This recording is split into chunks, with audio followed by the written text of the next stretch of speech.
Assalamualaikum warahmatullahi wabarakatuh.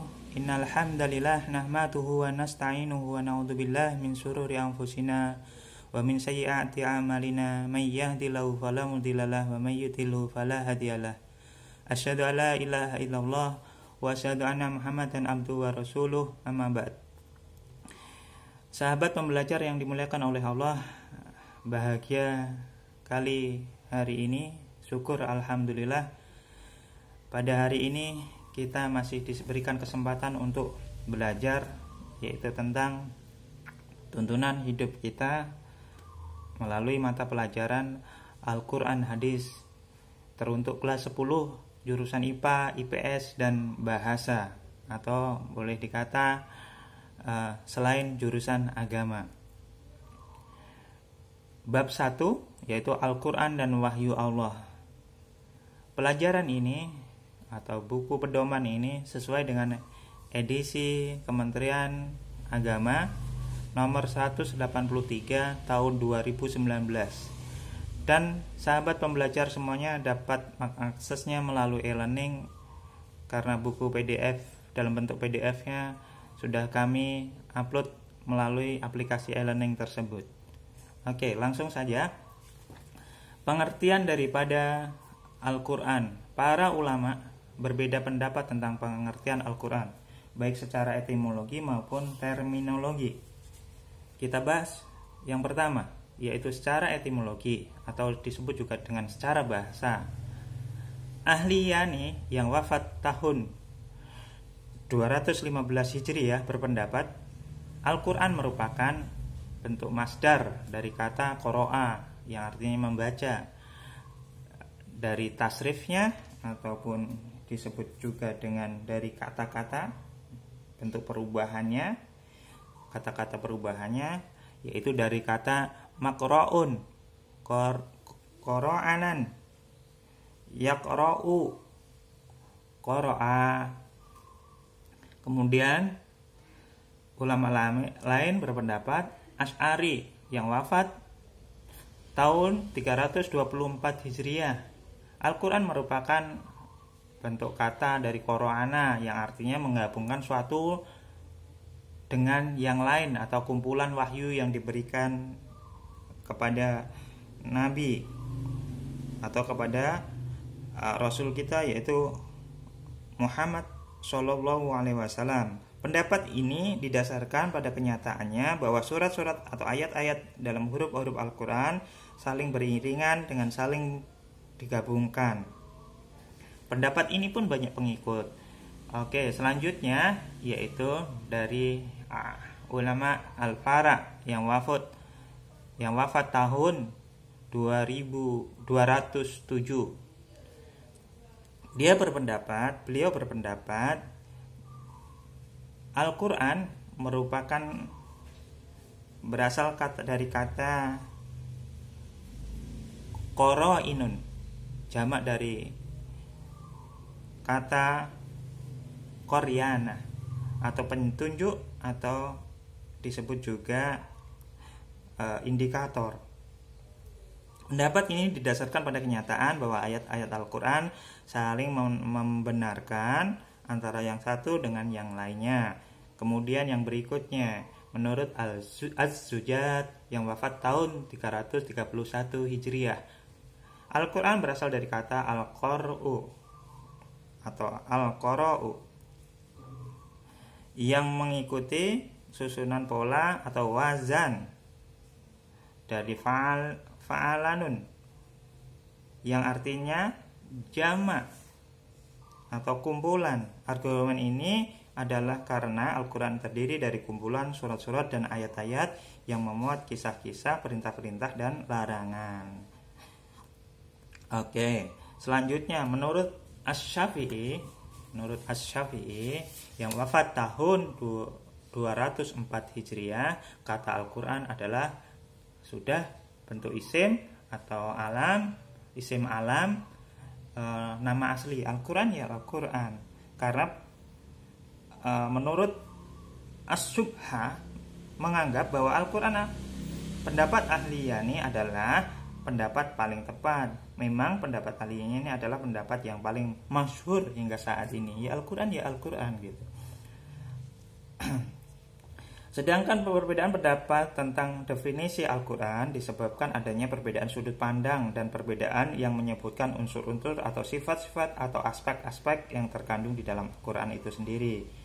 Perbedaan-perbedaan ini muncul karena kandungan Al-Quran yang sangat luas dan komprehensif. Oke, selanjutnya pengertian Al-Quran secara terminologi atau secara istilah. Di sini menampilkan 3 pendapat. Yang pertama adalah menurut Syekh Khudori Muhammad Baik, lafaz Al-Quran adalah lafaz atau firman Allah yang berbahasa Arab yang diturunkan kepada Nabi Muhammad SAW untuk dipahami isinya dan selalu diingat, yang disampaikan secara mutawatir, yang ditulis dalam mushaf yang dimulai dengan surah Al-Fatihah dan diakhiri dengan surat An-Nas.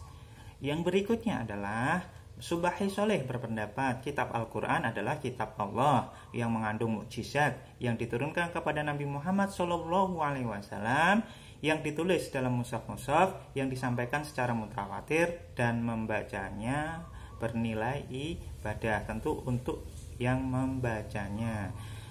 Kemudian Muhammad Abduh berpendapat bahwa Al-Quran merupakan bacaan yang ditulis dalam mushaf-mushaf yang terpelihara di dalam hati, di dalam dada hati, di dada atau di hati orang-orang yang menjaganya dengan menghafalnya, yakni orang-orang Islam tentunya ya, terjaga oleh siapa yang menghafalkan. Dari perbedaan pendapat di atas dapat disimpulkan bahwa Al-Quran itu adalah firman Allah Subhanahu wa taala. Al-Quran itu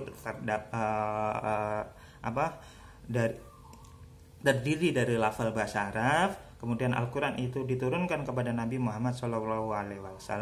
Kemudian Al-Quran merupakan kitab Allah yang mengandung mukjizat bagi Nabi Muhammad yang diturunkan melalui perantara malaikat Jibril. Kemudian Al-Quran disampaikan dengan secara mutawatir atau berkesinambungan atau terus menerus.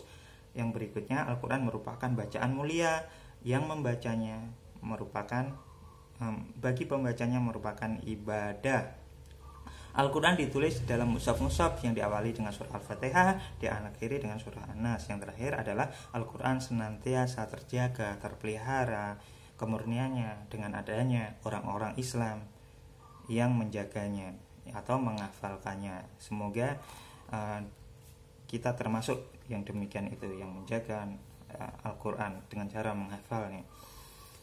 Oke, berikutnya adalah nama-nama Al-Quran. Al-Quran ini ada perbedaan pendapat lagi perbedaan pendapat, bahwasanya ada yang mengatakan nama-nama Al-Quran itu menurut Az-Zarkashi dan Asyuyuti dalam kitab Al-Itiqon ada 55 nama. Namun dalam ensiklopedia Islam ada 78, yang diantaranya di sini adalah satu Al-Quran, yaitu bacaan itu tersendiri atau yang dibaca, sebagaimana Quran surah 7. Ini Quran surah 7 ya, jangan sampai surah 7 apa ya, dilihat nanti di Al-Quran surah ke-7 itu apa gitu, yaitu sebagaimana ayatnya, a'udzubillahi minasyaitonirrajim, bismillahirrahmanirrahim, wa idza quri'al Qur'an fastami'u lahu wa ansitu la'allakum turhamun. Yang terjemahnya, dan apabila dibacakan Al-Quran maka dengarkanlah baik-baik. Kalau ada orang membaca Al-Quran, dengarkan baik-baik. Supaya apa? Dan perhatikanlah dengan tenang. Supaya apa? Agar kamu mendapat rahmat. Ini penting banget ya. Ayat ini sering kali dibacakan, yaitu ketika Jumat, yaitu khatib Jumat itu sering banget membacakannya. Wa idza quri'atul Qur'an fastami'u lahu wa ansitu la'allakum turhamun. Nah, kalau ada orang baca Al-Quran maka diperhatikan. Oke, berikutnya Alkitab. Ya, kitab artinya kitab. Quran surah 2 ayat kedua, Quran surah 44 ayat 2. Ini dasarnya. Al-Furqan, pembeda, membedakan antara benar yang benar mana, yang salah yang mana. Jadi tolak ukur kebenaran itu sebagaimana tercantum di dalam Al-Quran. Az-Zikir, pemberi peringatan. Ini baikkah, ini tidakkah? Al-Maudiyah, pelajaran atau nasihat. Banyak sekali. Atau Al-Hukum, ada peraturan. Al-Hikmah, ada kebijaksanaan. Al-Huda, sebagai petunjuk. Al-Basir, pedoman. Dan At-Tansil, yang diturunkan. Ar-Rahmat, karunia. Ar-Ruh, ya Ruh. Al-Bayan, penerang. Al-Kalam, ucapan firman. Al-Basar, An-Nur, Asy-Syifa, sebagai pengobat dan lain sebagainya. Ini banyak banget nama-nama Al-Quran. Yang salah satunya itu tadi ya, nama Al-Qurannya ada banyak banget. Oke, kali ini Bapak tidak membahas satu persatu secara detail tentang nama-nama dari Al-Quran tersebut. Oke, berikutnya. Oke, sebelum masuk sini, ini di dalam Al-Quran itu di dalam backgroundnya ada banyak aplikasi Al-Quran. Sudahkah kita menginstalnya? Pertanyaannya adalah sudah atau belum? Jangan-jangan HP kita penuh hanya gara-gara aplikasi yang lain, namun aplikasi yang seharusnya ada di dalam hati kita tidak tercermin di dalam HP kita, begitu. Mengapa? Karena ternyata kita pun dimanapun bisa membaca Al-Quran lewat yaitu HP kita. Ini ada banyak banget. Semoga kita tidak lupa menginstal. Oke, berikutnya yaitu mari memahami Al-Quran. Nah, tadi sudah disinggung lewat nama-namanya, yaitu Al-Quran itu berisi tentang perintah dan larangan-larangan. Ada banyak banget, nanti kita bahas di pertemuan berikutnya. Sebagai pedoman dasar dalam berakidah. Yang ketiga adalah sebagai pedoman dalam beribadah. Tentunya nanti dijelaskan bukan hanya lewat Al-Quran saja, akan tetapi lewat hadis, lewat ijma, lewat qiyas dan sebagainya. Karena hukum Islam itu ada banyak banget. Namun para ulama bersepakat bahwasanya yang sering digunakan adalah yaitu Al-Quran, hadis, qiyas dan ijma para ulama. Oke, selanjutnya sebagai pedoman berakhlak. Ini sebagai hukum ya. Nanti mentang-mentang apa itu kita mengamalkan agama Islam dengan benar, kita bepergian tidak menggunakan helm nih bagi kita semuanya ya. Ini, Pak, nggak pakai helm, kan di dalam Al-Quran nggak ada helmnya, kami orang Islam yang taat. Padahal di dalam Al-Quran secara tidak langsung sudah menjelaskan, yaitu lindungilah dirimu dan keluargamu dari kebinasaan.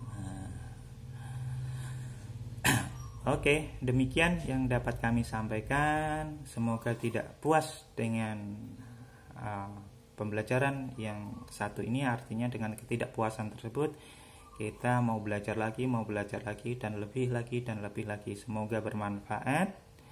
Dan saya akhiri. Wassalamualaikum warahmatullahi wabarakatuh.